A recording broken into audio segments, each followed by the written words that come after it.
नमस्कार विद्यार्थी मित्रांनो, बघा मी तुमच्या समोर अजून एक आपल्या रिसेंटली जी एक्झाम झाली MPSC combine group C exam, बरोबर, गट क म्हणतो आपण त्याला.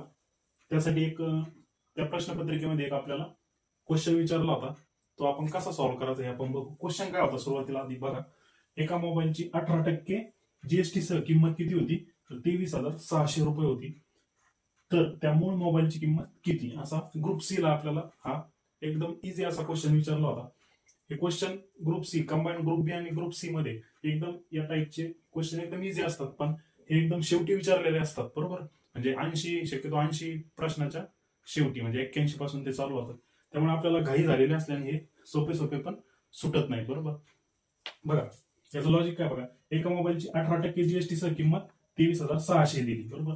18% जी म्हणजे मूळ किमतीवर 18% जीएसटी लावला, म्हणजेच काय, बरोबर. सुरुवातीला मूळ किंमत आपण 100 घेतली समजा, तिच्यावर 18% जीएसटी म्हणजे 118% झालं ते, बरोबर.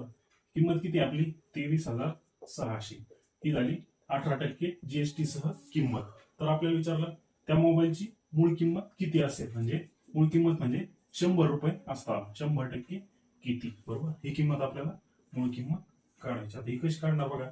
118% म्हणजे 23,600, बरोबर. मी याला भाग देतो. 118 केलं आणि 118च्या पाड्या 236 आहे. डबल केल्यावर 118 गुणिले 2 केल्यावर 236 येतात. बाकीचे 2 शून्य तसेच, म्हणजे एकची किंमत, एका युनिटची किंमत 200, बरोबर. अशा 100 युनिटची किंमत किती येणार? एका युनिटची 200, तर 100 युनिटची किती येणार? 200 गुणिले 100 हे किती येणार? 20,000 रुपये अशी ही मूळ किंमत येणार, बरोबर. म्हणजे आपली त्या मोबाईलची मूळ किंमत किती येणार? 20,000 रुपये, बरोबर. हे झालं तुमचं राईट आन्सर. ऑप्शन आहे का पण तसा? शोधा. ऑप्शन होता का? हा, ऑप्शन नंबर सी होता, बरोबर. म्हणजे आपण ते सोडवलं ते एकदम बरोबर सोडवले, बरोबर. अशाच प्रकारच्या वेगवेगळ्या गणित बुद्धिमत्तेच्या ट्रिकसाठी आपल्या रावरी मॅथ्स अँड रिझनिंगला नक्की फॉलो करा, लाईक करा.